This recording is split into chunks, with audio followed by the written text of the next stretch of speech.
Bismillahirrahmanirrahim. Assalamualaikum warahmatullahi wabarakatuh. Innal hamdalillah nahmaduhu wa nasta'inuhu wa nastaghfiruhu wa natubu ilaihi wa na'udzu billahi min syururi anfusina wa sayyiati a'malina. May yahdihillahu fala mudhillalah wa may yudlil fala hadiyalah. Asyhadu an la ilaha illallah wahdahu la syarikalah wa asyhadu anna Muhammadan abduhu wa rasuluhu la nabiyya ba'dah. Ya ayyuhalladzina amanu taqullaha haqqa tuqatih wa la tamutunna illa wa antum muslimun. Fa inna asdaqal hadithi kitabullah wa khairal huda huda Muhammadin sallallahu alaihi wasallam. Wa syarrul umuri muhdatsatuha wa kullu muhdatsatin bid'ah wa kullu bid'atin dhalalah wa kullu dhalalatin finnar. Ikhwan dan akhwat yang dirahmati oleh Allah Subhanahu wa taala, kita melanjutkan bahasan kita dari hadis-hadis Al-Arba'in An-Nawawiyah dari 42 hadis yang dibawakan oleh Al-Imam Nawawi, dan pada kesempatan kali ini kita akan bahas hadis nomor 13 ya. An Anas ibni Malik radhiyallahu taala anhu, dari sahabat Anas bin Malik radhiyallahu anhu, anin Nabi sallallahu alaihi wasallam, dari Nabi sallallahu alaihi wasallam, beliau bersabda, qala la yu'minu ahadukum hatta yuhibba li akhihi ma yuhibbu li nafsihi. Tidaklah beriman salah seorang dari kalian sampai dia menyukai bagi saudaranya apa yang dia sukai untuk dirinya sendiri. Rawahul Bukhari wa Muslim. Hadis riwayat Al-Imam Al-Bukhari dan Al-Imam Muslim. Saya ulangi, dari Anas radhiyallahu anhu, dari Nabi sallallahu alaihi wasallam, beliau bersabda, la yu'minu ahadukum hatta yuhibba li akhihi ma yuhibbu li nafsihi. Tidaklah beriman salah seorang dari kalian sampai dia menyukai untuk dirinya apa yang dia sukai sampai dia menyukai bagi saudaranya apa yang dia sukai untuk dirinya sendiri. Hadis riwayat Al-Imam Al-Bukhari dan Al-Imam Muslim. Baik.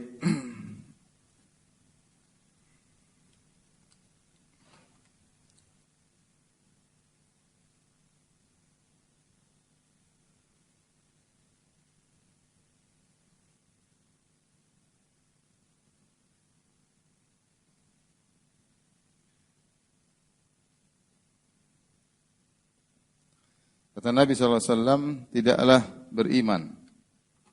Jadi tidak beriman. Ya. Tidak beriman salah seorang dari kalian sampai dia menyukai bagi saudaranya apa yang disukai untuk dirinya. Tidak beriman di sini, apa maksudnya? Di sini ada 3 kemungkinan. Tidak beriman artinya kafir. Yang kedua, berdosa. Dan yang ketiga, ya, tidak mencapai derajat iman yang sempurna. Ada 3 kemungkinan. Namun kemungkinan pertama, bahwasanya yang dimaksud orang tidak beriman kafir, tentu ini tidak benar. Ini tentunya tidak benar. Ya, karena kalau artinya kafir, semua orang bisa kafir ya. Tidak beriman ada 3 kemungkinan. Mungkin maksudnya tidak beriman artinya kafir. Kemungkinan kedua artinya tidak mencapai derajat iman yang tinggi. Dan ini datang dalam sebagian riwayat, ya. La yablughu abdun haqiqatal iman. Artinya tidaklah seorang hamba mencapai hakikat iman sampai dia mencintai bagi saudaranya apa yang dia cintai untuk dirinya sendiri. Dan ini ya, sekarang apa maksudnya? Dia tidak mencapai derajat hakikat iman. Apakah kalau dia tidak memiliki sifat seperti ini, dia berdosa? Artinya ini hanyalah perkara sunnah. Mencintai bagi saudara apa yang disukai untuk dirinya itu Sunnah atau wajib? Sunnah atau wajib? Ada khilaf di kalangan para ulama ya. Kalau yang ini jelas salah, ini pendapat tidak benar. Inilah pemikiran orang-orang Khawarij. Tinggal dua perkara ini, mana yang lebih benar? Ya. Sebagian ulama mengatakan bahwasanya la yu'minu ahadukum, tidaklah beriman salah seorang dari kalian sampai dia menyukai bagi saudaranya apa yang disukai untuk dirinya. Kata mereka hukumnya sunnah. Inilah pendapat yang mengatakan hukumnya apa? Sunnah. Ini ya. Ini sunnah. Artinya kalau tidak memiliki sifat ini tidak berdosa. Dan pendapat yang kedua mengatakan sifat seperti ini hukumnya apa? Wajib. Kalau ditinggalkan maka hukumnya apa? Berdosa. Jadi seorang mukmin harus memiliki sifat seperti ini. Menyukai bagi saudaranya apa yang disukai untuk dirinya. Kalau dia tidak memiliki sifat seperti ini, dia berdosa.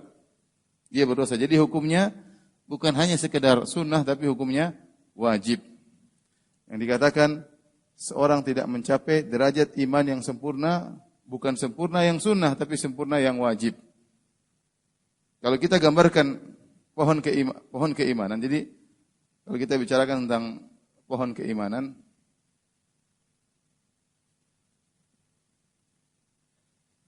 ada namanya asal iman, aslul iman. Ini akar keimanan. Kalau hilang maka kafir. Ini kalau hilang maka kafir.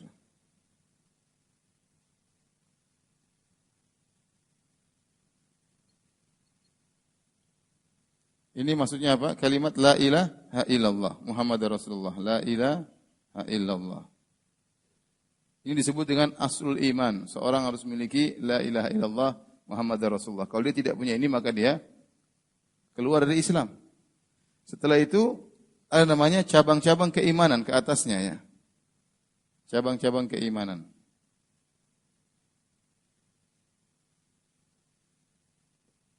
Makanya Allah menyebutkan perumpamaan iman dalam surat Ibrahim, alam taro kaifa daraballahu masalan kalimatan thayyibatan kasyajaratin thayyibatin asluha sabit wa far'uha fis sama.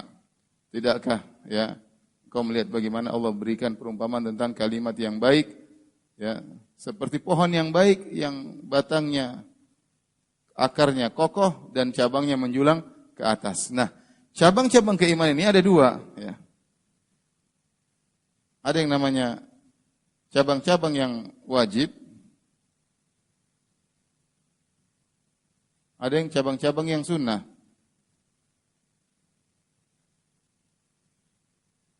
Cabang-cabang yang wajib contohnya seperti sholat, puasa, Ramadan, bayar zakat. Itu namanya cabang-cabang yang wajib. Cabang-cabang yang sunnah ya seperti sholat rawatib. Ya. Bukan sholat fardu, sholat rawatibnya. Seperti sedekah sunnah. Ya. Seperti umrah sunnah, haji yang kedua kali, haji sunnah, itu namanya cabang-cabang yang sunnah. Nah, seorang dalam kehidupan ini dia berusaha menanam pohonnya menjadi pohon yang sesempurna mungkin, semakin kokoh. Akar pun demikian. Akar kalau semakin kuat akidahnya, la ilaha illallah, akarnya semakin besar. Maka baktanya semakin besar, cabang-cabangnya pula semakin besar. Seorang berusaha bertemu dengan Allah dengan membawa pohon keimanan yang besar. Nah, cabang-cabang keimanan atau cabang-cabang pohon keimanan ada dua, ada yang sunnah, ada yang wajib. Nah, kalau yang wajib ini tidak dikerjakan, maka pohon tersebut sangat rusak. Seakan-akan ada cabangnya yang utama dipotong, tapi pohonnya belum mati, masih ada akarnya. Seperti seorang yang dia beriman, tapi dia tidak puasa Ramadan. Rawan ini.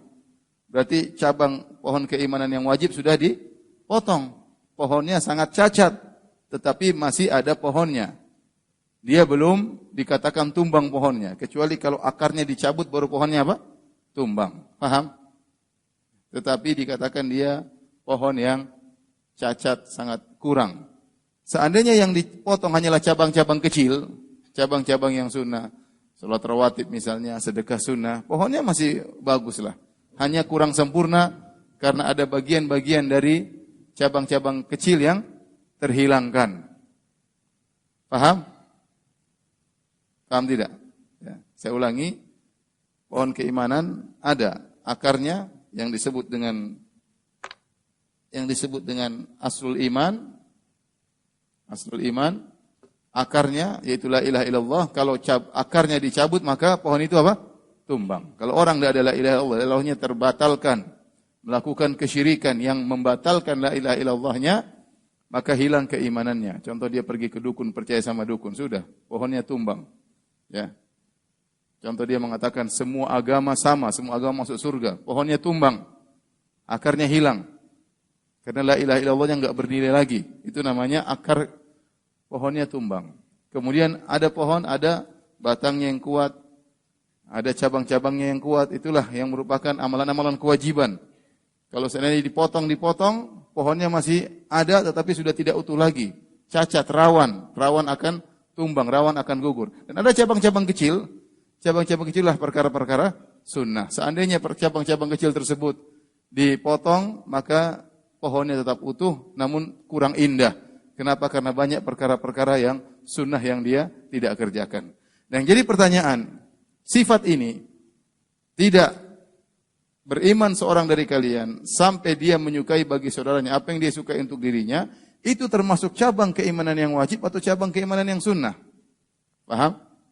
Inilah khilaf di kalangan para ulama. Sebagian ulama memandang bahwasanya sikap seperti ini hukumnya sunnah. Ya, artinya kalau tidak memiliki sifat ini enggak ada masalah. Sebagian ulama mengatakan tidak, sifat seperti ini hukumnya apa? Wajib. Kalau Anda tidak memiliki sifat ini, Anda berdosa. Paham atau tidak? Nah, mana yang lebih kuat? Yang lebih kuat adalah bahwasanya sifat seperti ini, sifat menyukai bagi saudara kebaikan yang kita sukai untuk diri kita sendiri, ini hukumnya wajib. Ini yang dikuatkan oleh Syekh Islam Taimiyah dalam Kitabul Iman atau dalam Majmu' Fatawa jilid ke-7 dan dikuatkan oleh Ibnu Rajab Al-Hambali dalam Syarah Arba'in Nawawiyah, bahwasanya sifat memiliki sifat menyukai kebaikan bagi saudara seperti menyukai kebaikan bagi diri sendiri, ini hukumnya wajib. Kalau Anda tidak memiliki sifat ini, Anda berdosa. Kenapa? Karena tidak datang dalam syariat ada penafian sesuatu kecuali karena ada perkara wajib yang ditinggalkan. Saya ulangi. Karena tidak datang dalam syariat dalil-dalil, nas-nas dari Al-Quran maupun sunnah. Dinafikan hakikat sesuatu kecuali karena ada kewajiban yang ditinggalkan. Contoh, Rasulullah SAW bersabda, yang semirip dengan hadis seperti ini. Contoh, Nabi SAW bersabda, La imana liman la amanata lahu. Tidak ada iman bagi orang yang tidak punya amanah. Kalau orang tidak amanah, kafir atau tidak? Saya ulangi. Kalau orang tidak amanah, kafir atau tidak? Tidak. Nanti jangan jadi khawarij, tukang mengkafirkan. Kalau orang tidak amanah, kafir atau tidak? Jawabannya tidak. Dia dosa atau tidak? Dosa. Berarti la imana liman la amanata lahu, tidak ada iman bagi orang yang tidak punya amanah. Berarti dia berdosa, berarti amanah hukumnya apa? Wajib. Berarti amanah hukumnya wajib. Sama dengan hadis ini. Tidak beriman sampai dia mencintai bagi saudaranya apa yang dia sukai untuk dirinya. Berarti sifat seperti itu hukumnya wajib. Contoh hadis yang lain kata Nabi SAW, Wallahi la yu'min, wallahi la yu'min, wallahi la yu'min. Demi Allah tidak beriman, demi Allah tidak beriman, demi Allah tidak beriman. Man ya Rasulullah, siapa yang merugi? Tidak beriman sampai Nabi bilang 3 kali tidak beriman. Kata Nabi SAW, Man la ya'man jaruhu bawa'iqahu. Seorang yang tetangganya tidak merasa aman dari gangguannya. Seorang yang tetangganya tidak merasa aman dari gangguannya. Berarti kalau ada orang yang seperti ini, ya, tetangganya tidak merasa aman dari gangguannya, dia dosa atau tidak? Dosa. Berarti sifat tidak mengganggu tetangga itu hukumnya wajib. Sifat tidak mengganggu tetangga hukumnya apa? Wajib. Paham tidak? Paham tidak? Berarti kalau ada penafian dalam nusus tidak demikian, berarti ada sesuatu yang wajib yang ditinggalkan. Contoh kita bicara tentang sholat. Kata Nabi SAW, waktu ada seorang datang masuk masjid, kemudian dia sholat 2 rakaat, kemudian dia salam sama Nabi. Kata Nabi SAW, Irji' fa sholli fa innaka lam tusolli. Balik lagi kau sholat, sungguhnya kau belum sholat. Balik lagi, hendaknya kau sholat, sungguhnya kau belum sholat. Nabi tidak mungkin bilang dia kau belum sholat atau tidak ada sholat bagimu, kecuali karena ada kewajiban yang dia tinggalkan. Paham? Kecuali karena ada kewajiban yang dia tinggalkan. Seandainya yang dia tinggalkan cuma perkara sunnah, Nabi tidak akan mengatakan kau belum sholat. Paham? Contoh dia sholat tanpa baca doa iftitah. Pasti Nabi tidak mengatakan ulang sholatmu, enggak. Tetapi mengatakan kembalilah, kau belum sholat, itu berarti ada kewajiban yang dia tinggalkan. Ya. Paham tidak? Kalau ada orang sholat, pas tahiyat tangannya enggak diginikan, cuma begini aja. Tangannya enggak dibeginikan. Paham? Kita bilang dia belum sholat atau sudah sholat? Dia sudah sholat. Karena begini hukumnya sunnah, tidak apa? Tidak wajib. Di sebagian negara orang sholat begitu aja, tangannya enggak dibeginikan. Ini kok tangannya enggak di gini, gini aja. Ya. Ada sebagian orang sholat seperti itu ya. Tetapi intinya itu bukan perkara yang wajib. Jika seorang tidak meninggalkan perkara yang wajib, maka tidak boleh kita mengatakan dia belum sholat. Waktu Nabi mengatakan kau belum sholat, berarti ada perkara wajib yang dia tinggalkan. Sehingga ada penafian belum sholat. Sama seperti sabda Nabi SAW, la sholata li hadrati ta'am, wala wa huwa yudafiul akhbasan. Tidak ada sholat tatkala makanan sudah dihidangkan. Tidak ada sholat tatkala makanan sudah dihidangkan. Seorang sedang lapar, terus makanan sudah dihidangkan, masjid qomat. Kalau dia nekat pergi ke masjid sholat, berarti dia meninggalkan perkara yang wajib. Sampai sebagian ulama mengatakan, barang siapa yang sudah dihidangkan makanan, kemudian dia nekat sholat, sholatnya tidak sah. Tetapi yang benar, sholatnya sah, hanya saja kalau dia dalam kondisi lapar, dia harus makan. Karena Nabi mengatakan, la sholat, tidak ada sholat, berarti ada perkara wajib yang ditinggalkan. Berarti makan makanan, meskipun sudah qomat, dalam kondisi lapar, maka harus apa? Harus makan wajib. Adapun kalau tidak lapar, ya tidak apa-apa ya. Sholat aja. Karena tujuan sholat adalah orang bisa khusyuk dalam sholat. Kalau dia pergi sholat kemudian pikir makanan, maka tidak tercapai tujuan sholat. Demikian juga ada orang sholat, wa huwa yudafil akhbathan. Dia sedang sholat, tahu-tahu dia ingin buang air besar, ingin buang air kecil, ingin buang angin. Kemudian dia tahan, sehingga dia bertempur dengan dengan dirinya sendiri. Gelisah, imam kelamaan katanya. Padahal imamnya enggak lama, dia aja yang gelisah ya. Ya, seperti ini juga tidak boleh. Maka hendaknya dia hembuskan aja ya. Kemudian dia wudu lagi, kemudian dia balik ya. Salat seperti ini tidak boleh karena Nabi mengatakan tidak ada salat baginya.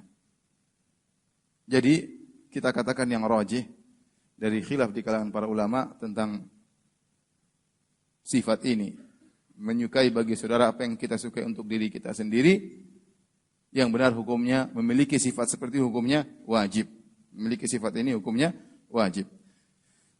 Saya ingatkan bahwasanya maksud dari hadis ini tidak beriman salah seorang dari kalian hingga menyukai bagi saudaranya.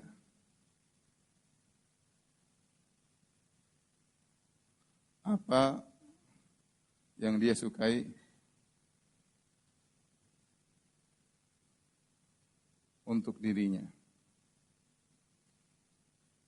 Perhatikan, ini terjemahannya, tidak beriman salah seorang dari kalian sampai dia menyukai bagi saudaranya apa yang disukai untuk dirinya.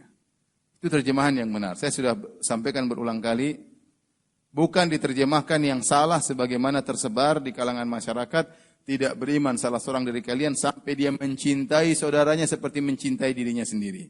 Itu terjemahan yang keliru. Termasuk iklan yang disebarkan oleh Masjid Al-Falah ya.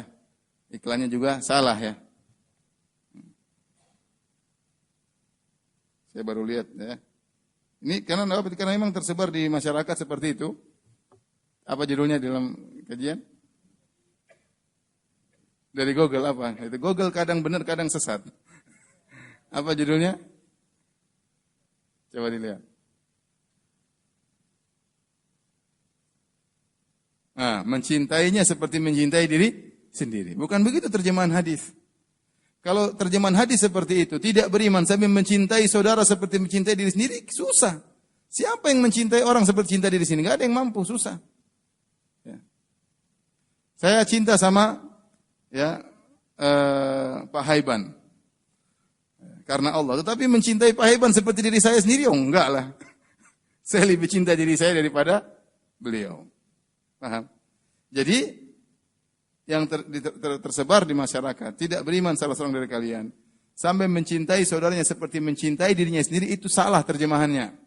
Bukan demikian terjemahannya. Kalau begitu, maka itu beban yang sangat berat. Bagaimana kita mencintai orang lain seperti mencintai diri kita sendiri. Kalau kita mencintai orang lain seperti mencintai diri kita sendiri, kita punya mobil, kita harus kasih dia mobil juga.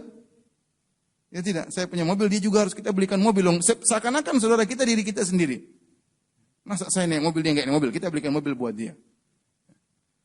Masa saya punya rumah, dia enggak punya rumah, kita belikan rumah buat dia. Itu susah seperti itu. Siapa manusia seperti itu di zaman sekarang ini? Ya, berat. Jadi bukan begitu terjemahannya, tetapi maksudnya adalah tidak beriman salah seorang dari kalian sampai dia menghendaki kebaikan bagi saudaranya apa yang disukai untuk dirinya sendiri. Ini sudah, saya mau hapus, sudah? Hah?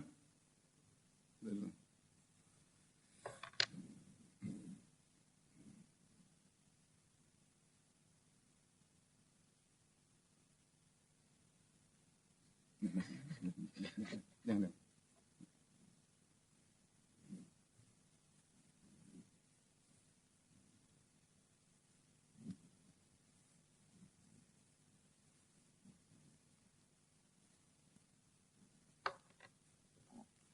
Di sini perhatikan, tidak beriman salah seorang dari kalian sampai mencintai bagi saudaranya apa yang dia sukai untuk dirinya. Apa di sini ma itu dalam bahasa Arab namanya ma al-mausulah. Kalau kita terjemahkan dalam bahasa Indonesia apa ya? Apa umum. Sehingga ma al-mausulah ini dalam kaidah usul fikih memberikan tufidul umum. Faedah keumuman.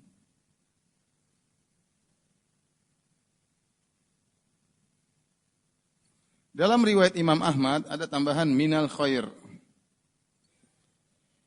Kebaikan.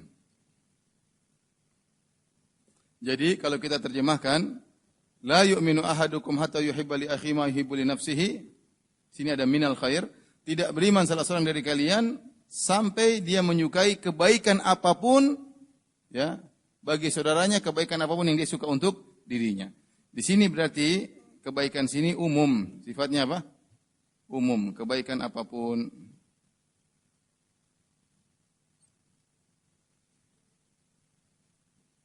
Baik perkara dunia maupun perkara agama. Ya, baik perkara dunia maupun perkara agama. Perkara dunia misalnya, sebagaimana Anda suka kalau Anda berhasil, Anda juga ingin saudara Anda berhasil. Sebagaimana Anda suka, ya, Anda memiliki rumah yang indah, yang baik, Anda juga ingin saudara Anda punya rumah yang baik. Sebagaimana Anda suka, ya, bahwasanya Anda sehat, Anda juga ingin saudara Anda juga sehat. Sehingga artinya apa? Kalau ada saudara Anda yang sakit, Anda sedih. Kalau Anda lihat saudara Anda rumahnya susah, rumahnya kecil misalnya, Anda sedih. Kalau Anda lihat Anda punya mobil mewah, sementara dia mobilnya jelek, ya Anda sedih. Pengennya dia punya mobil seperti saya. Kenapa? Karena kita tidak sempurna iman kita, sampai kita ingin kebaikan yang untuk kita, dia juga bisa dapatkan. Kalau perasaan seperti ini, masih bisa kita amalkan hadis ini. Ingin kebaikan untuk saudara, kebaikan yang kita inginkan untuk apa? Diri sendiri. Paham? Contoh perkara agama. Sebagaimana misalnya kita sholat 5 waktu di masjid, kita ingin saudara kita juga sholat 5 waktu di masjid. Sebagaimana kita punya ilmu, kita ingin orang-orang juga punya ilmu seperti kita. Kalau ada, sebagaimana kita selamat dari bid'ah dan kesyirikan, kita lihat orang terjerumus dalam bid'ah kesyirikan, kita sedih, saudara kita kok terjerumus dalam bid'ah, saudara kita terjerumus kesyirikan, kasihan, dia enggak ngerti, dibohongin, terpedaya, enggak ngerti. Itu perasaan seperti itu, hukumnya wajib. Hukumnya wajib. Makanya, jika ini kata para ulama, hadis ini adalah landasan dalam bermuamalah dengan sesama muslim. Hadis ini adalah landasan dalam bermuamalah sesama muslim. Sehingga kalau orang memiliki perasaan seperti ini, setiap muslim punya perasaan seperti ini, enggak ada namanya hasad. Enggak ada namanya dengki. Kenapa kita hasad? Karena kita ingin kita tampil beda, kita ingin orang tidak seperti kita. Kita ingin kita yang paling kaya, kita ingin kita yang paling pintar, kita ingin kita yang paling berhasil. Kita ingin kita yang paling top. Ya, itulah ada orang yang menyayangi kita, kita hasad. Kita dongkol, kita benci. Maka kalau orang mengamalkan hadis ini, tidak ada hasad di antara kaum muslimin. Namun, mengamalkan hadis ini tidak gampang. Membutuhkan seorang yang hatinya bersih. Kalau ada perasaan dia ingin saudaranya buruk, maka berarti dia belum mengamalkan hadis ini, berarti dia berdosa.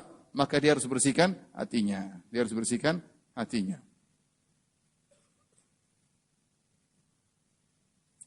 Paham tidak? Paham ya? Antum paham, tinggal dipraktekan ya. Tinggal dipraktekan ya. Jadi kalau antum punya tetangga ternyata rumahnya kecil, antum sedih atau tidak? Sedih, waduh. Kita pingin rumah dia seperti rumah kita. Tapi kalau lihat tetangga ternyata mulai bangun rumah seperti rumah kita, kita hasad. Aduh, rumah saya mulai tersaingi. Berarti hasad. Tetangga saya mulai beli mobil seperti saya. Kita hasad ya. Nah, perasaan seperti ini pahalanya besar. Pahalanya besar. Ibnu Rajab menyebutkan memiliki perasaan seperti ini sebab masuk surga. Memiliki perasaan seperti ini merupakan sebab masuk surga. Makanya dalam hadis dalam Sahih Muslim kata Rasulullah sallallahu wa taji'ul fitanu wa yuraqiqu ba'daha ba'dhan. Ya, akan datang fitnah-fitnah. Ya. Tatkala datang fitnah, yang fitnah semakin besar menjadikan fitnah sebelumnya terasa ringan. Ya. Dahulu mungkin zaman-zaman dahulu kalau ada perempuan jalan kemudian buka aurat, mungkin orang, wah ini kok begini. Sekarang fitnah lebih besar, perempuan telanjang, akhirnya itu jadi biasa. Ya. Itu jadi biasa. Ya. Apalagi kalau kita ke Arab Saudi dahulu ya. Saya pertama datang ke Arab Saudi 12 tahun yang lalu, tahun 2001. Masya Allah nggak ada apa-apa, nggak ada iklan-iklan bergambar, nggak ada foto-foto orang di jalan ya. Jangankan foto cewek, foto laki-laki pun tidak ada. Nggak ada terdengar musik-musik, nggak ada. Kemudian mulai datang fitnah, ya sekarang semua jadi biasa. Ya. Internet bisa melihat segalanya ya. Ya. Dahulu pertama kali ada parabola, ramai orang di sana. Banyak yang protes. Oh, ramai sampai orang kalau punya parabola harus malu, sembunyikan diam-diam ya. Tinggi parabolanya di bawah gini. Orang malu kalau punya parabola dulu, zaman-zaman dulu. Sekarang karena orang menganggap ini parabola fitnah. Bayangkan kalau ada orang di rumah kemudian ada orang Yahudi datang bilang, "Ya akhi, saya mau ngajari anak antum gratisan. Kira-kira antum mau enggak? Ada orang Yahudi mau ngeles anak kita, ngajar?" Tentu kita tidak mau. Sekarang datang parabola, banyak ajaran-ajaran Yahudi yang masuk dalam parabola tersebut. Orang pada kaget, banyak yang marah. Sekarang datang internet, parabola kayaknya halal. Datang fitnah semakin besar, fitnah-fitnah yang terdahulu jadi terasa apa? Ringan. Jadi perkara yang biasa. Dan terus demikian. Sampai makanya dia mengatakan fayuraqiqu ba'daha ba'dhan, datang fitnah yang datang belakangan mengecilkan sebagian yang lain sehingga orang menganggap ringan. Kemudian taji'ul fitan, datang fitnah-fitnah, fayaqulul muslim, sampai seorang muslim berkata, hadhihi muhlikati, inilah kebinasaanku. Saking besarnya fitnah tersebut. Akan datang fitnah-fitnah yang buat seorang merasa dirinya akan binasa. Kemudian Nabi SAW di akhir hadis mengatakan, wa man ahabba an yuzahzaha 'anil nar wa udkhilal jannata falta'tihi maniyatuhu wa huwa yu'minu billahi wal yaumil akhir wal ya'ti ilan nasi alladhi yuhibbu an yu'ta ilaihi. Kata Nabi SAW, barang siapa yang ingin diselamatkan dari neraka jahanam dan ingin dimasukkan dalam surga, maka hendaknya dia meninggal dunia, datang maut menjemputnya dalam kondisi dia beriman kepada Allah dan hari akhirat, wal ya'ti ilan nasi alladhi yuhibbu an yu'ta ilaihi, dan dia bersikap kepada orang lain dengan sikap yang dia sukai untuk dirinya sendiri. Saya ulangi, kata Nabi, wa man ahabba an yuzahza 'anil nar, barang siapa yang ingin diselamatkan dari neraka jahanam, wa udkhilal jannata, maka dan dimasuk surga, hendaknya dia meninggal dalam kondisi beriman kepada Allah dan hari akhirat, wal ya'ti ilan nasi alladhi yuhibbu an yu'ta ilaihi, dan dia bersikap kepada orang lain dengan sikap yang dia sukai untuk disikapi untuk dirinya sendiri. Berarti sifat seperti ini Mencintai bagi orang lain apa yang kita cintai untuk diri kita sendiri adalah sebab masuk surga. Karena sifat ini berat, tidak gampang ya. Memiliki sifat ini berat. Kalau Anda sudah memiliki sifat ini berarti Anda terbebaskan daripada hasad, terbebaskan dari dengki, Anda tidak suka dendam, hati Anda bersih. Maka orang memiliki sifat ini adalah sebab untuk masuk surga. Adapun orang yang ingin tampil beda, ingin menonjol sendiri, itu adalah sifat yang tercela. Kata Allah Subhanahu wa taala, tilka darul akhiratu naj'aluha lil ladzina la yuriduna uluwan fil ardi wala fasada wal aqibatu lil muttaqin. Kata Allah, itulah surga. Kami tidak berikan surga kepada orang yang ingin ketinggian di dunia. Dia ingin tinggi, ingin tampil beda, ingin nomor satu, ingin tidak ada yang menyainginya. Maka itu adalah sifat tercela. Allah tidak berikan surga kepada orang seperti itu. Orang yang baik adalah ingin orang lain seperti dia. Kalau dia punya kebaikan, maka dia ingin orang lain juga punya kebaikan seperti dia. Baik.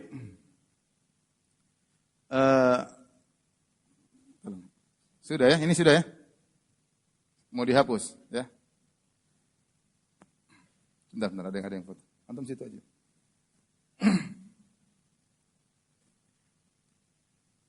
Baik. Semuanya.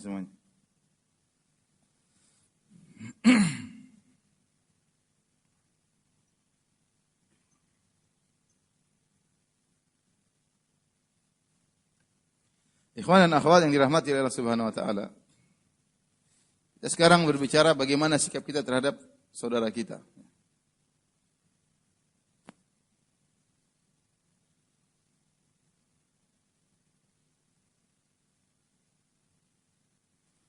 Ini ya, misalnya kita bilang saya, dia ya. Bagaimana sikap kita terhadap saudara kita? Ya, sikap kita.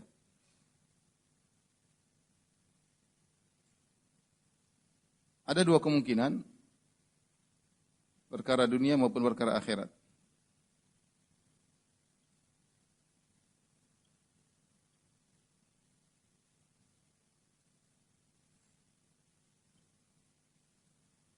Kondisi saudara kita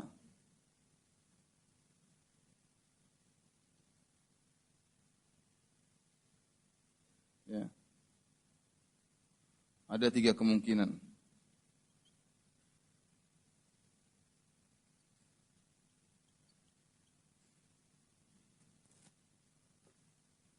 Yang pertama, ini masalah agama ya. Yang pertama, dia agamanya lebih kurang.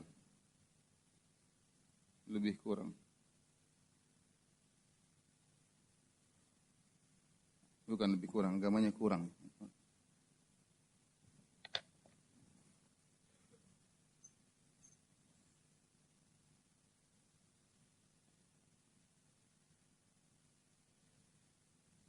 Agamanya sama dengan kita, kemudian lebih baik. Baik, sekarang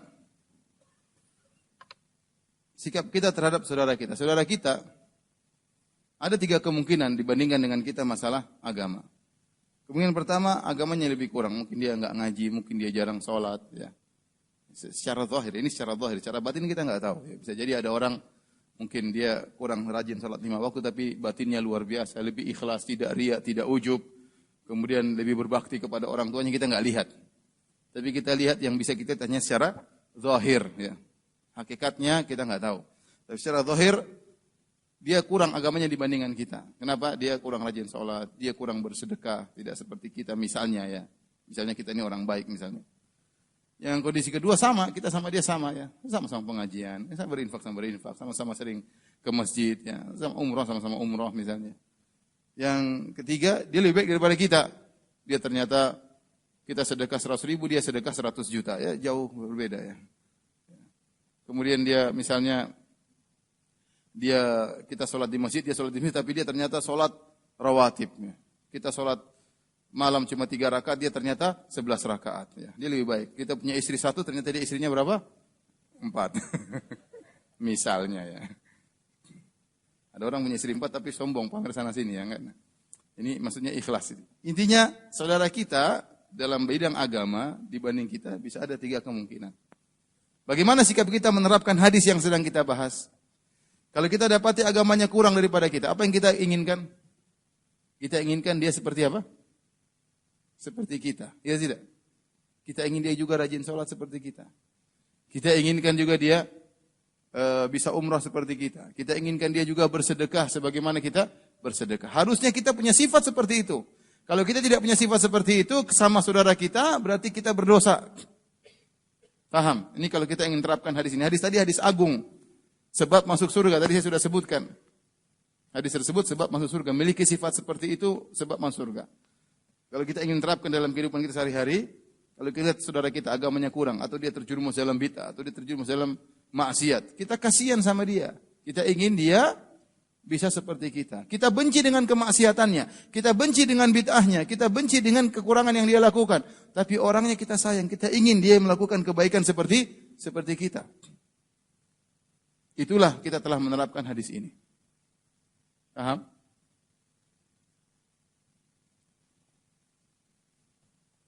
Yang menakjubkan sebagian ulama mengatakan ada derajat yang lebih tinggi lagi. Nabi hanya menjelaskan derajat yang wajib. Yang lebih hebat lagi, kita ingin dia lebih baik daripada kita. Dan itu susah. Itu susah. Kita ingin dia lebih hebat daripada kita dalam masalah agama. Itu derajat yang lebih tinggi lagi. Makanya Muhammad bin Wasik pernah berkata kepada anaknya, "Amma abuka fala katharallahu amsalahu finnas." Adapun ayahmu ini, saya yaitu ayahmu, dia bilang sama anaknya, semoga Allah tidak membuat di manusia orang-orang seperti saya ini. Artinya apa? Dia ingin orang-orang lebih baik daripada dia.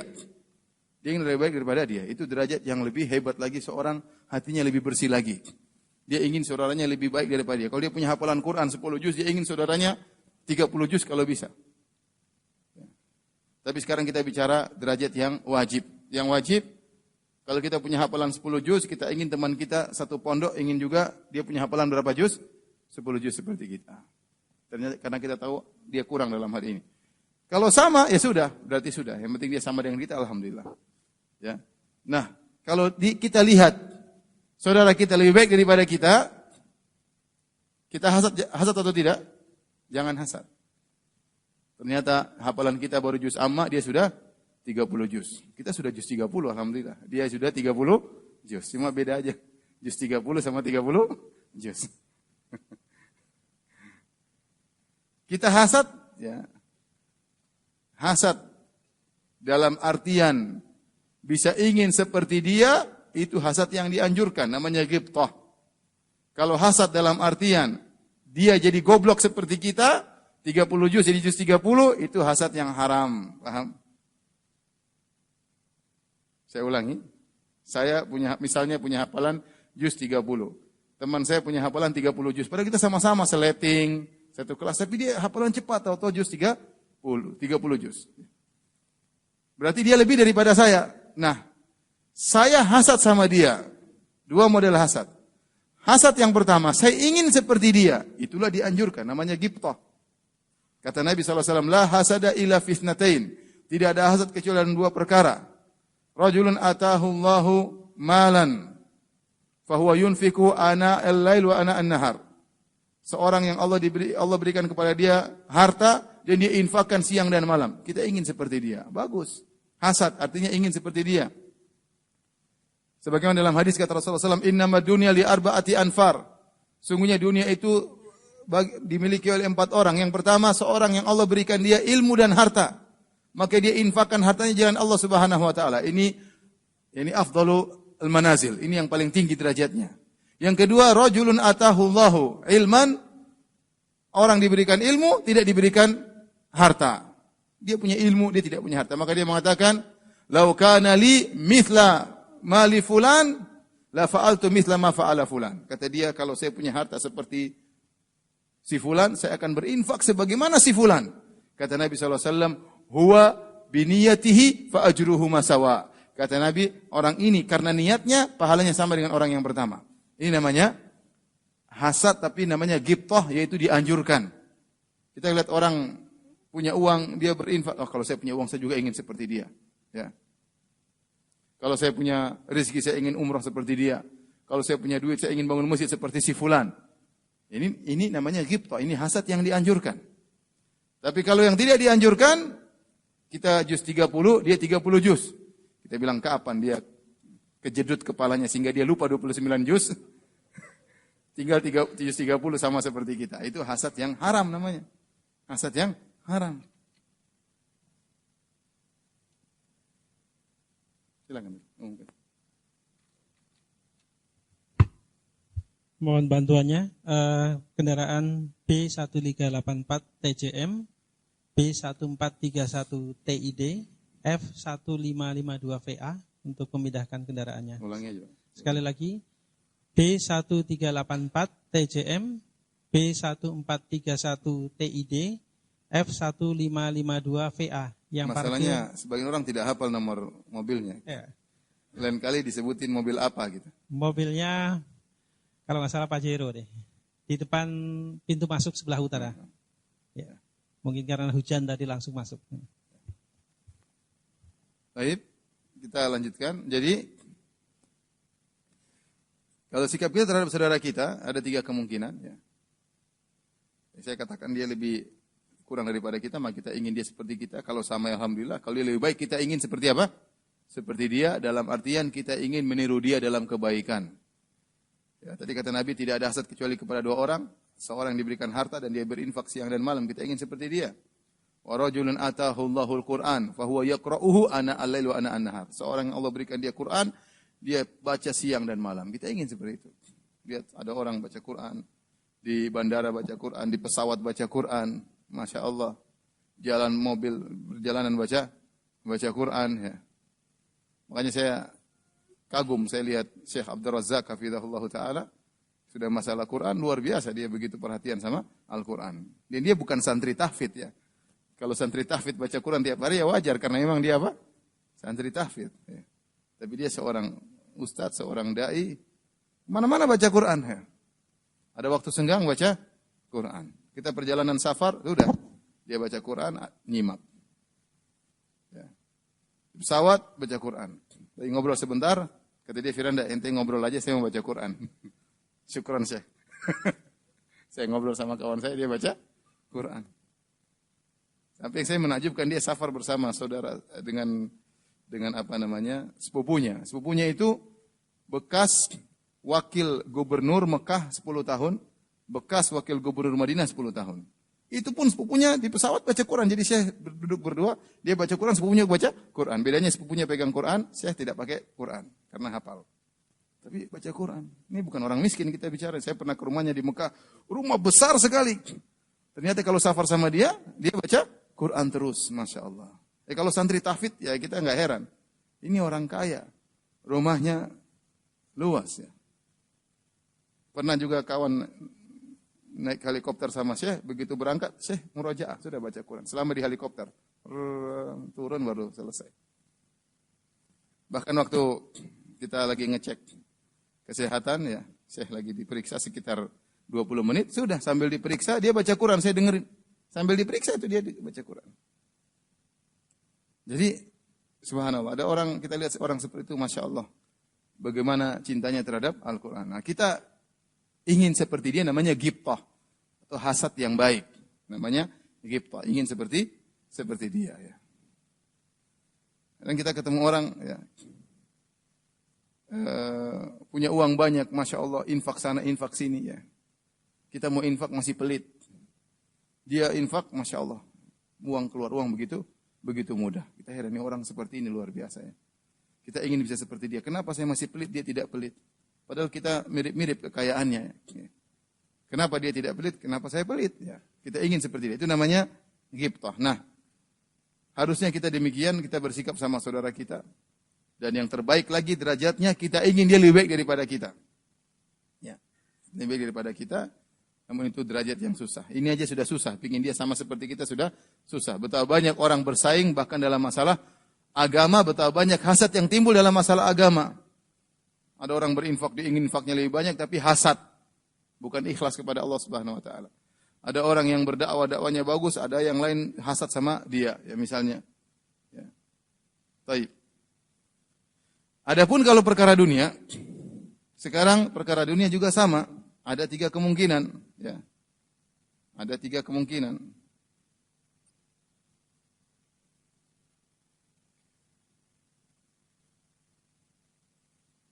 Dia lebih miskin. Lebih miskin. Yang kedua, sama-sama kaya atau sama-sama miskin? Sama-sama miskin. Yang ketiga apa lebih? Lebih kaya. Lebih miskin sudah. Bagaimana sikap kita sama saudara kita perkara dunia? Kalau dia lebih miskin, ya udah kita kasihan. Semoga dia kaya seperti apa? Jangan sama-sama miskin. Sama-sama apa? Kaya. Kalau kita lihat saudara kita lebih miskin daripada kita, bagaimana sikap kita? Kita ingin dia seperti kita. Atau kalau lebih bagus, lebih kaya daripada kita. Itu derajat yang tinggi. Paling tidak kita ingin dia seperti kita. Kita sedih lihat dia miskin. Kalau sudah sama-sama kaya, ya sudah alhamdulillah. Ya udah alhamdulillah. Dia mirip derajatnya, levelnya mirip-mirip kita dalam perkara dunia. Yang ketiga, dia lebih kaya dalam urusan dunia. Bagaimana sikap kita terhadap dia? Apakah kita ingin seperti dia? Tadi kita bilang, kalau kita hasad, pingin dia miskin seperti kita, maka ini tidak boleh. Hukumnya haram.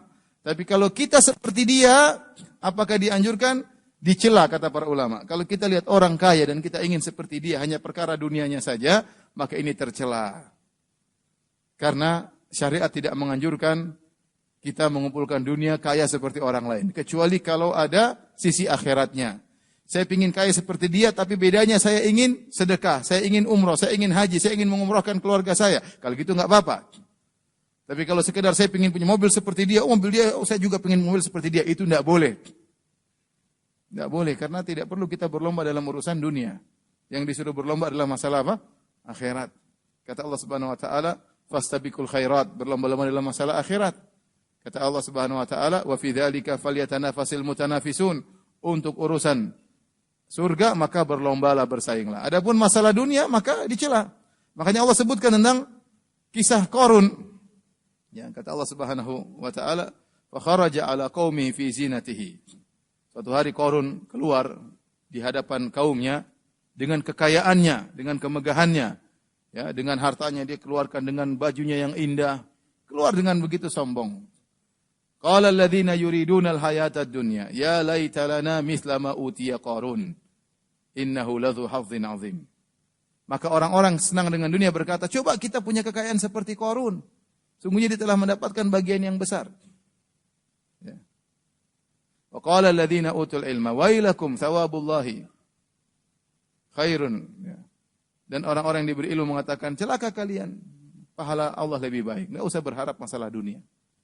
Kita ingin dunia banyak, kita hanya mengharapkan hisab yang lebih panjang. Ya, kita hanya mengharapkan hisab yang lebih panjang. Antum melihat orang rumahnya mewah, antum ingin punya rumah seperti itu, hisabnya lebih panjang. Ya, hisab lebih panjang. Hisab itu tidak mudah, berat ya. Kalau kita tidak bisa mengolah harta tersebut, tidak bisa bersyukur kepada Allah, hanya merepotkan kita. Ya. Saya sering sampaikan, HP saja hisabnya panjang. HP ini kita lihat macam-macam di sini ya. Apalagi yang punya akun Twitter, akun Instagram, Facebook ya. Lihat YouTube ya. Setiap hari lihat hisapnya panjang. Ya. Iya, repot. Makanya kalau nggak punya HP sedikit hisapnya. Kalau punya HP jadul selamat ya. Apa yang lihat cuma lihat daftar nama sama daftar hutang. Kalau HP begini mau macam-macam kita lihat. Kejelekan orang, terkadang kita ikut nge-share berita-berita, terkadang hoax, terkadang bukan hoax, banyak. Kemudian kita nonton berita, kita ceritai sama orang belum tentu benar, kita ikut komentar. Pokoknya ini bikin hisap apa? Banyak.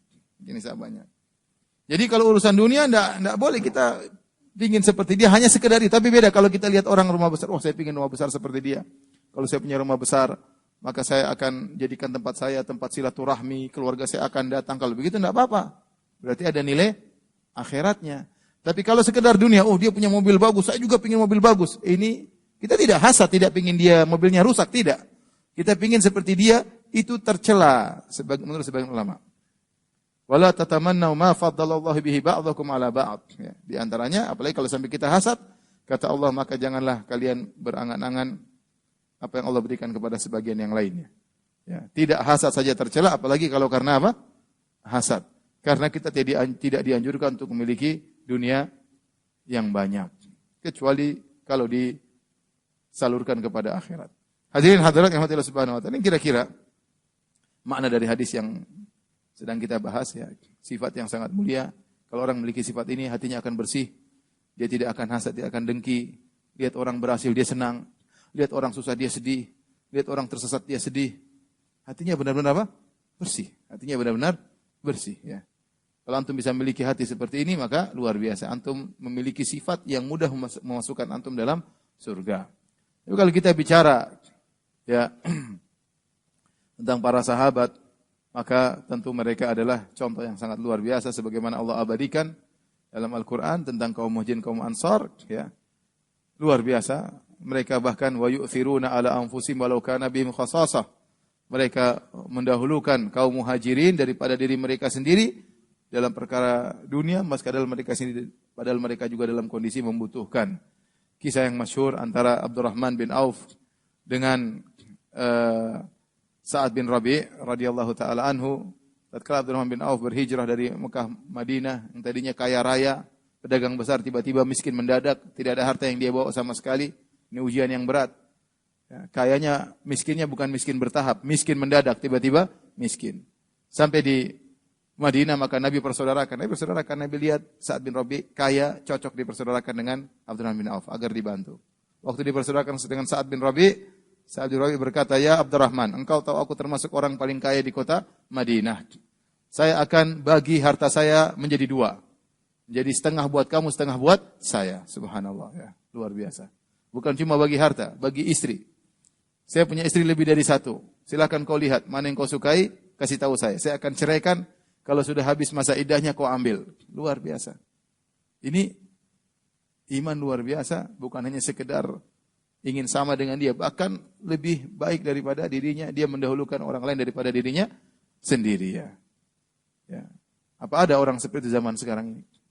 Saya sudah berhidup di Indonesia hampir 40 tahun, belum ada yang bilang, "Firanda, saya punya harta, kita bagi dua, setengah buat kamu, setengah buat saya." Padahal teman saya orang kaya banyak, tapi belum ada yang nawarkan demikian. Belum ada. Apalagi nawarkan, "Firanda, istri saya lebih dari satu." Kenapa? Teman saya istrinya satu semua. Jadi ini derajat yang luar biasa. Kalau ini tidak kita baca dalam hadis yang sahih, kita anggap ini dongeng. Tapi ini bukan dongeng, kenyataan. Pernah ada terjadi di zaman para sahabat. Namun antum enggak usah heran, karena guru mereka adalah siapa? Rasulullah SAW. Saya jadi Madinah 15 tahun, itu kan di Madinah, orang-orang Madinah yang baik. Saya bilang, mana orang-orang Madinah yang nawarkan hartanya setengah? Sekarang kok sudah tidak ada. Sudah 15 tahun di Madinah, belum ada yang nawarkan apa? Mana Sa'ad bin Rabi', generasi Sa'ad bin Rabi' yang nawarkan hartanya? Orang-orang Madinah menjawab, kata mereka, Abdurrahman bin Auf Muhajirin, waktu ditawarkan oleh Sa'ad bin Rabi' setengah hartanya, ditawarkan istrinya. Apa jawaban Abdurrahman bin Auf? Dia tidak mengambil kesempatan dalam kesempitan. Bahkan dia berkata, "Barakallahu laka fi ahlika wa malik." Semoga Allah berkahi engkau, berkahi hartamu, berkahi istrimu. Dullani ala suq, saya tidak mau terima, saya ingin berdagang. Tunjukkan saja saya di mana pasar, saya ingin berdagang. Dikasih tawaran, dia malah nolak. Makanya kalau kita bilang, mana orang-orang Madinah yang nawarkan hartanya? Kata orang Madinah yang nawarkan hartanya sudah pergi bersama perginya orang-orang Muhajirin, kalau ditawarkan tidak terima. Paham? Masih banyak orang Madinah yang baik. Orang Indonesia juga banyak yang luar biasa. Baiknya luar biasa, tidak kalah dengan orang-orang Madinah. Ya, kalau kita mau ceritakan antum akan heran, tetapi tidak perlu kita ceritakan untuk menjaga keikhlasan mereka. Baik, ini saja yang saya sampaikan. Kalau ada yang bertanya saya persilakan.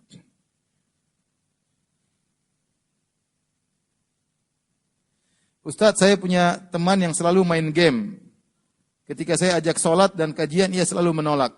Pertanyaannya, apakah saya berdosa? Tidak berdosa, justru dapat pahala.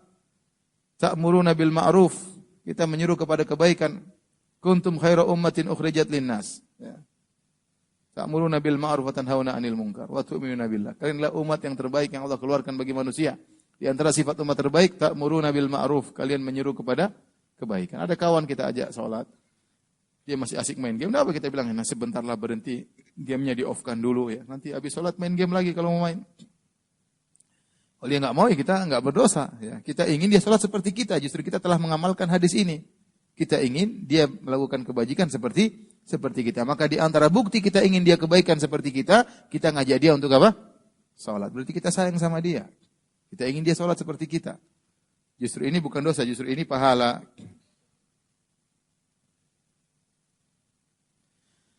Ustadz, ana seorang pelajar. Akhir-akhir ini ana agak susah menangkap pelajaran di sekolah, Ustadz. Apakah ada saran agar lebih mudah menangkap dan memahami pelajaran di sekolah? Waduh,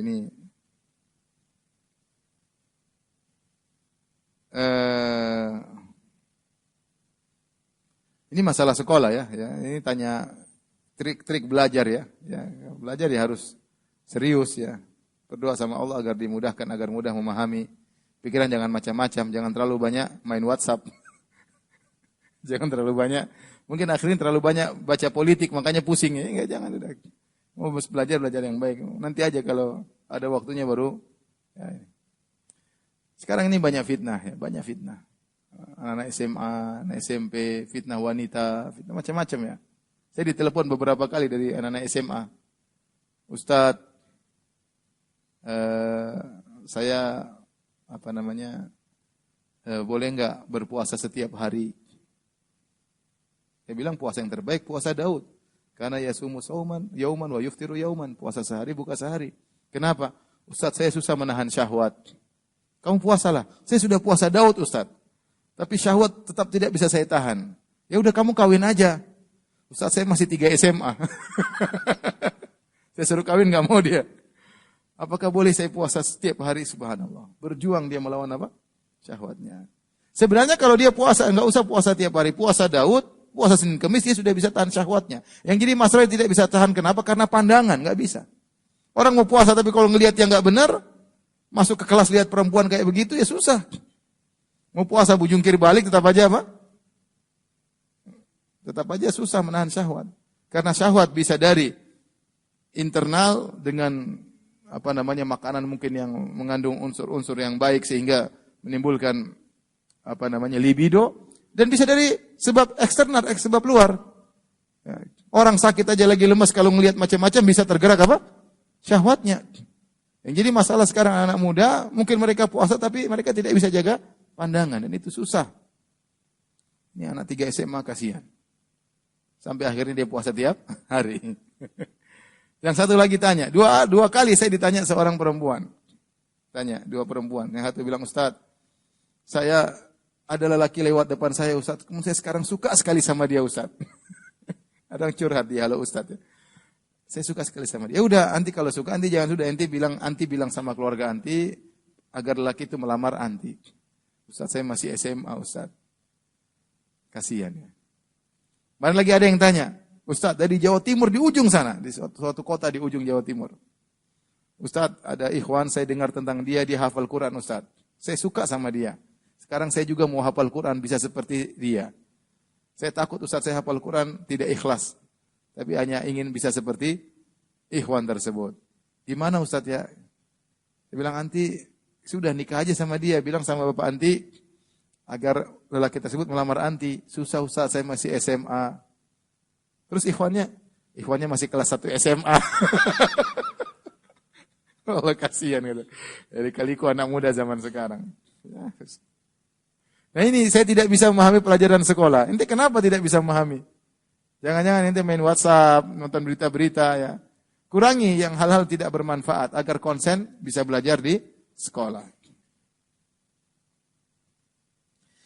Ustaz, bolehkah cerita sedikit bagaimana menuntut ilmu di Madinah dan mendapatkan tempat menjadi pengisi Masjid Nabawi? Biasa aja, cuma anugerah dari Allah Subhanahu wa taala.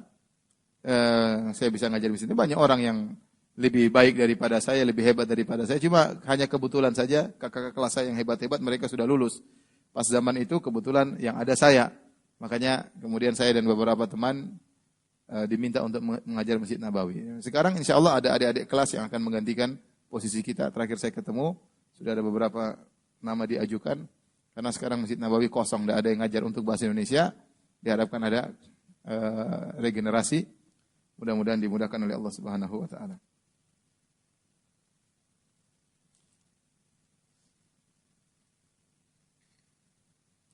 Bagaimana sikap kita terhadap saudara kandung kita yang kafir karena dia sudah pindah agama atau murtad karena menikah dengan orang kafir. Jadi ini dia punya saudara tadinya muslim, kemudian murtad menjadi non muslim. Ya. Murtad menjadi apa? Non muslim. Apa yang dilakukan kepada saudaranya tersebut yang sudah tidak muslim lagi, membencinya atau menjauhinya, apa dengan harus menghinanya? Lihat maslahat dan mudarat. Kalau maslahatnya masih bisa didakwai, didiskusikan, kita duduk sama dia, kita diskusi tentang agama, kita harus punya agama. Kita harus punya ilmu, kita bisa diskusi sama dia. Apalagi kalau cuma sekedar pindah ke agama Nasrani nggak ada dalilnya. Agama dibangun di atas taklid. Agama yang sangat tidak logis, apalagi sudah berbicara tentang ketuhanan. Kita harus punya dalil, kita ngobrol sama dia. Berbicara langsung debat masalah Tuhan. Jangan masalah yang lain, masalah ketuhanan. Kita bicara tentang Tuhan. Apakah pantas untuk menyembah Nabi itu yang dianggap Tuhan tidak bisa gini. Jadi dialog masalah ketuhanan. Ya. Jadi saya rasa maslahatnya Anda belajar agama baik-baik, Anda diskusi sama dia. Diskusi sama dia terus. Biar dia kembali lagi kepada Islam. Kalau memang tidak mau kembali kepada Islam, ya dan ada maslahatnya, misalnya diboikot, ya itu kembali kepada maslahat. Kembali kepada maslahat. Anda yang bisa menimbang maslahat tersebut. Ya, tetapi kalau bisa didakwai itu lebih baik.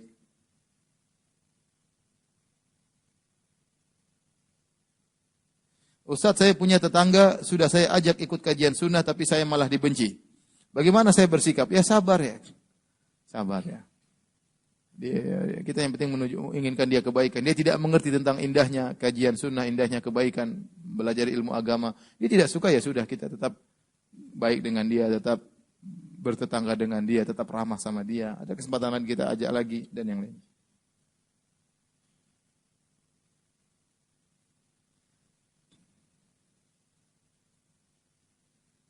Ustaz, saya seorang pemuda yang insya Allah sudah siap menikah dan sudah menjalani proses ta'aruf serta sudah memperkenalkannya kepada orang tua saya. Yang menjadi kendala saat ini yaitu orang tua saya menginginkan saya dan calon saya untuk menunggu 1 atau 2 tahun setelah saya lulus kuliah yang insya Allah tahun ini. Alasannya dari orang tua saya karena kasihan dengan saya yang selama ini kerja sembari kuliah, supaya ada jeda untuk bernapas dan mengumpulkan modal selama jeda waktu tersebut. Wanita tersebut siap menunggu. Menurut Ustaz, bagaimana saya harus bertindak? Apakah tetap harus mengikuti kemauan orang tua sebagai bentuk berbakti dan supaya mendapat ridhonya, atau saya memaksa tetapi dengan santun dan lemah lembut? Mohon pencerahan dari Ustaz. Kalau saya jadi antum, saya akan rayu orang tua saya. Saya akan bilang, "Mak, justru ditunda ini saya susah bernapas, Mas." Saya ingin segera bernapas. Bernapas dalam lumpur cinta, bilang. Susah begini. Jadi kita ceritakan sekarang ini susah. Kita terbuka sedikit sama orang tua kita. Sekarang zaman lain, Bu Zain, Pak. Sekarang ini fitnah. Saya justru kurang konsentrasi kalau begini kuliah. Saya kerja malah enggak konsen. Apalagi saya sudah tahu wanita ini sudah siap menikah dengan saya dan macam-macamnya. Ya, jadi kalau bisa dirayu orang tuanya biar segera menikah, itu lebih baik. Ya. Tapi kalau ternyata orang tua melarang, terjadi keributan, ya sabarlah, setahun tidak lama insyaallah ta'ala. Tapi jangan pacaran ya. Jangan pacaran sama akhwat tersebut. Tapi kalau bisa dirayu orang tua agar segera, ya kenapa saya suruh segera? Karena betapa banyak jomblo yang mengungkapkan penderitaannya. Banyak sekali. Kasihan. Jadi ya kira-kira penderitaan mereka pernah kita rasakan juga. Tetapi penderitaan jomblo zaman sekarang, jomblo zaman now, lebih parah daripada jomblo zaman dahulu. Kalau jomblo zaman dahulu, fitnah nggak begitu banyak. Jomblo sekarang, fitnah di mana-mana. Ya. Mana-mana dia lihat, ya macam-macam. Ya. Terlalu fitnah lebih hebat daripada jomblo zaman dahulu. Sehingga penderitaan jomblo sekarang lebih parah daripada penderitaan jomblo zaman dahulu. Kalau ada yang segera menikah, jangan ditunda. Ustaz, saya belum punya rumah. Tidak harus punya rumah dulu. Yang penting bisa ngontrak, nikah. Ya, tidak ada masalah. Ustaz, sifat yang dibahas dalam kajian ini termasuk amalan hati atau amalan zahir? Ini amalan hati. Ingin kebaikan bagi orang lain sebagaimana ingin kebaikan untuk diri sendiri, masalah hati. Yang bisa terekspresikan dengan amalan zahir. Ya. Tetapi asalnya adalah masalah apa? Hati. Rasa cinta itu masalah hati. Demikian kajian kita, kurang lebihnya saya mohon maaf. Subhanakallah bihamdik, asyhadu an la ilaha illa anta astaghfiruka wa atubu ilaik. Assalamualaikum warahmatullahi wabarakatuh.